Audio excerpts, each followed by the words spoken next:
Analisa yuridis. Berdasarkan fakta-fakta tersebut di atas, maka sampailah kami pada pembuktian mengenai unsur-unsur tindak pidana dari pasal yang kami dakwakan terhadap terdakwa, di mana berdasarkan fakta hukum yang terungkap di persidangan, perbuatan terdakwa termasuk dalam pelanggaran pasal 340 KUHP junto pasal 55 ayat 1 ke 1 KUHP dengan unsur-unsur sebagai berikut. 1. Barang siapa. 2. Dengan sengaja dan direncanakan terlebih dahulu. 3. Menghilangkan nyawa orang lain. 4. Turut serta. 1. Unsur barang siapa. Bahwa yang dimaksud dengan setiap orang adalah sama dengan barang siapa, yaitu merujuk siapapun juga yang dapat menjadi subjek hukum, pendukung hak dan kewajiban, yaitu orang perseorangan, natural person, dan atau badan hukum, reh person, yang dapat dimintai pertanggungjawaban menurut hukum atas semua perbuatannya. Dalam kaitan ini adalah pelaku tindak pidana.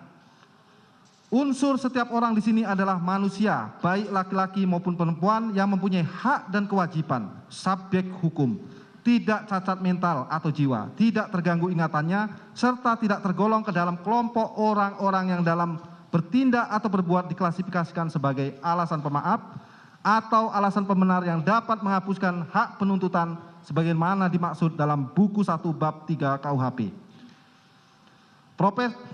Profesor Mulyatno mengatakan berdasarkan ajaran pertanggungjawaban, untuk adanya kemampuan bertanggung jawab maka harus memenuhi dua hal sebagai berikut. 1. Kemampuan untuk membeda-bedakan antara pembuat yang baik dan yang buruk sesuai hukum dan yang melawan hukum. 2. Kemampuan untuk menentukan kehendaknya menurut keinsapan tentang baik dan buruknya perbuatan tadi. Yang pertama merupakan faktor akal, intelektual faktor, yaitu dapat membedakan antara perbuatan yang dibolehkan atau yang tidak.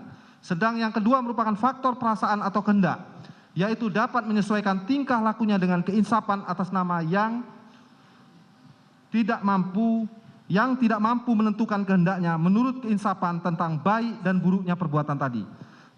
Dia tidak mempunyai kesalahan, jadi unsur kesalahan erat hubungannya dengan unsur pertanggungjawaban di atas. Berdasarkan uraian di atas maka akan diuji apakah terdakwa yang dihadapkan di persidangan ini secara yuridis memenuhi kriteria unsur tersebut di atas. Di mana hal tersebut akan kami lakukan dengan cara menganalisa korelasi antara unsur delik dan fakta hukum baik yang tertuang dalam berkas perkara maupun yang terungkap dalam persidangan.